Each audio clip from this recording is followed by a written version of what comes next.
What is going on, you guys? It's Extreme here, and welcome to my very first official Marvel Heroes Omega video here on my channel.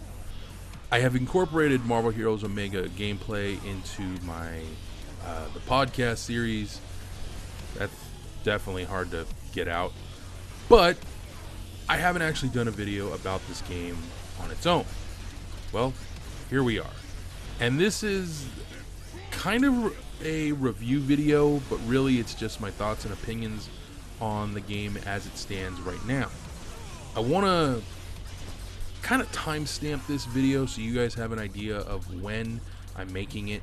It is exactly August 30th, 2017. It is 9:23 in the morning, and I make note of that because the current state of the game, it's a little broken, but not in a bad way.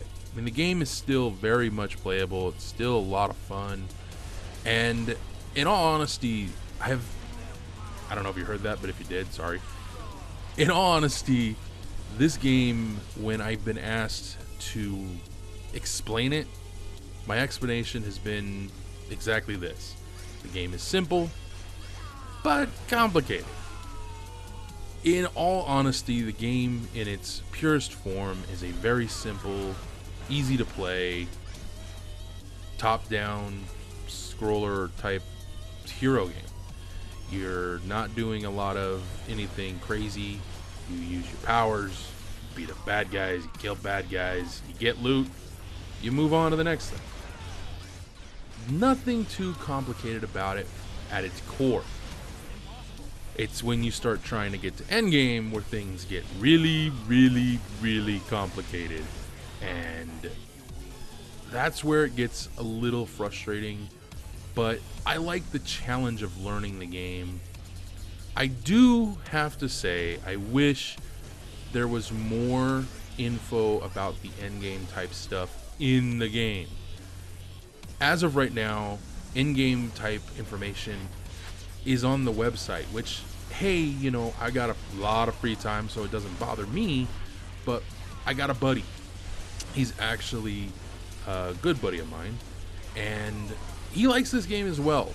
Unfortunately, he's constantly asking me about the game because while he can go to the website and get information on things, he doesn't always have the time to do that. The guy has a job, he has a life, he has responsibilities, and you can't ask your audience to go from one medium to the other to get information. A perfect example of a game that kind of messed up in that regard was Destiny.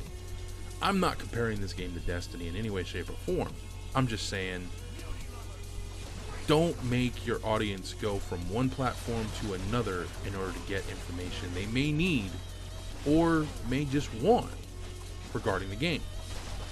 That's just me sharing an opinion that a lot of people have had, and it is frustrating that there's very little actual info in the game. And another thing that bugs me is the hidden quote-unquote stats for a lot of the stuff that's in the game. I don't mind, you know, the underlining code. That doesn't bug me.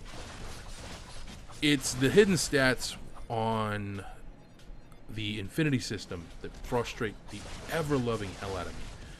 Now, some would say, well, there's no hidden stats. Yes, there is, as I've found out myself going through other Marvel Heroes Omega videos. Yeah, I do look at them. All right, I admit it. I gotta find my information somewhere, right? But that's another reason why I haven't done a video, because I've noticed that there is a lot of people out there doing videos on this content, and I don't want to do something someone else is already doing because I don't want to take their thunder. Granted, I'm 100 times smaller than most of these guys, but I still don't want to steal their thunder, and so that's just me. But I am going to be covering this game in the future. I don't know what I'm going to do. I don't want to necessarily do guides and stuff. I would like to do a farming guide on where to get certain things, where not to get certain things, because again, if you're going to go to the internet, most people go straight to YouTube and not to the forums when it comes to information. That being said, I'm probably going to do something about this game, just not right now, because as I said, the game is still they're still ironing out all the wrinkles, and unfortunately after the most recent update there were some new wrinkles added. The one thing I will say about this game is that, like any other free-to-play game, it is constantly evolving, it's constantly getting better, it's constantly improving. This game a month ago was not nearly what it is right now.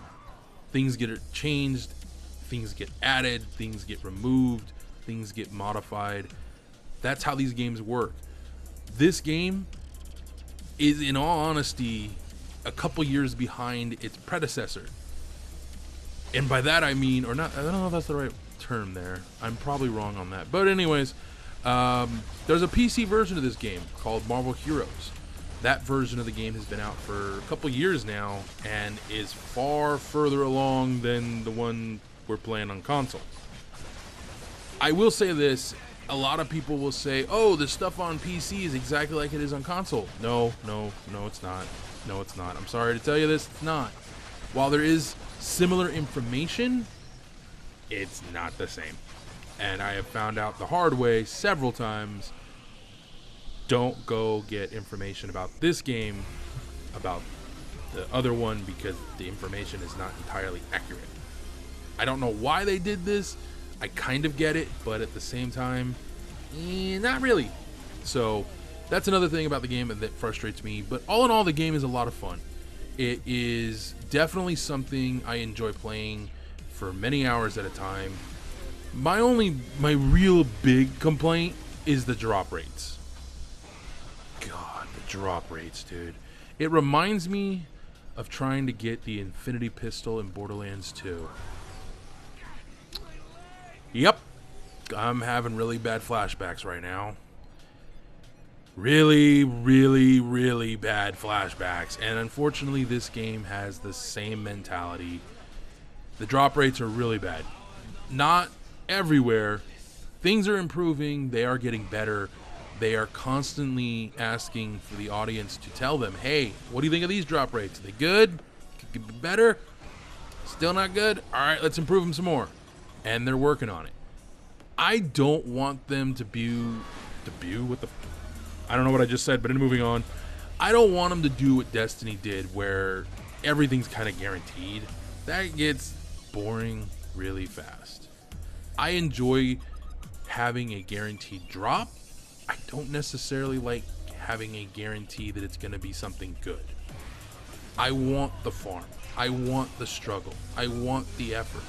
I understand there are a lot of people that can't play this game all the time. They have jobs, they have families, they have kids, they have responsibilities. I understand that. But for those that do have the time to dedicate, there is no PvP aspect to this game. The drop rates should be a little bit better than what they are, but there should be an element of farming. One of the major things I loved about Borderlands was the farming. Oddly enough, it got repetitive, it got frustrating, but it was fun. And when you got a drop, whether it was the drop you wanted or just a drop in general, you were happy, you were excited, and you couldn't wait to see if it was something good or something garbage. And if it was garbage, you would throw a fit and then you'd do it again. But it made it worth the hunt. Seeing some kind of a light at the end of the tunnel is what keeps people playing. Right now, this game, like I said, reminds me of the Infinity Hunt, and that made me just not want to play the game. Borderlands 2. I don't want to see that happen here. So if Gazillion Entertainment happens to check out this video, thank you for checking out my video. I greatly appreciate it. Please up the drop rates, but not to that point where it's like, oh, here you go. Here's the thing you wanted. Your first time trying to go for it. Oh, you wanted this other thing? Here's your other first time getting it. That's just going to get annoying and boring, and I will stop playing like many other people really, really quickly after that. So don't do that, but keep fine-tuning it, please. Keep working on it. I know you guys are trying to do the best you can to better the quality of the game. I think you're doing an awesome job. The bugs, they're a pain in the ass. They're frustrating for anybody. But I know you're working on it. And that's the thing. They are constantly working on this game. They don't take a day off. Well, they do take days off. I mean, come on. They'd be insane if they didn't. But I know they're constantly doing the best they can to provide their audience with the best possible product that they can deliver. And they're doing an amazing job. They are also doing an amazing job when it comes to communicating with their audience. And that alone is worth a ton of money to me. Just that factor. That makes me want to spend money on this game. And that's something I want to talk about because it is a free-to-play game. So yes, there is a small paywall behind some of the content in this game, but it's nothing that you can't get in-game. Cosmetic stuff, I've never been the guy that go, oh man, I want this, I need that, I want to look like this. I'm more the guy that says, can I get it for free? No? Then I don't care about it. Except for the things that I do care about, which in this case is one item they currently have locked behind a paywall, and that is the Matrix of Unbinding.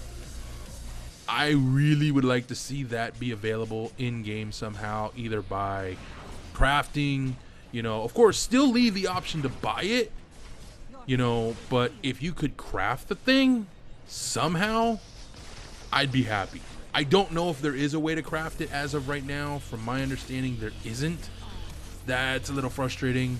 For all I know, it could very well be locked behind the engineer getting upgraded all the way to a certain level. And if that's the case, well, crap, I need to hurry up and link that guy up. But if not, then yeah, I'd like to see that one item get made available to everybody somehow, either through, you know, farming bosses, it'd just be a random drop or something, or farming a certain character that I call Dupe, because I don't know how else to describe the fucker. Pardon my language. I really don't know how to pronounce his name. Anyways, I hope you guys enjoyed this video. I hope you guys enjoyed the content. By the way, I don't have all my characters spec'd out pretty decently at the moment, as apparent by Blade. I'm kind of embarrassed by this gameplay, but I thought I'd show it anyways.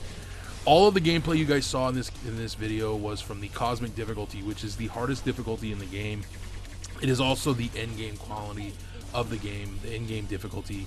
It's a lot of fun. As I said, I recommend this game to anybody and everybody that's interested in something fun to play. Thank you guys for joining me. I will see you guys again soon for another one. Until next time, adios.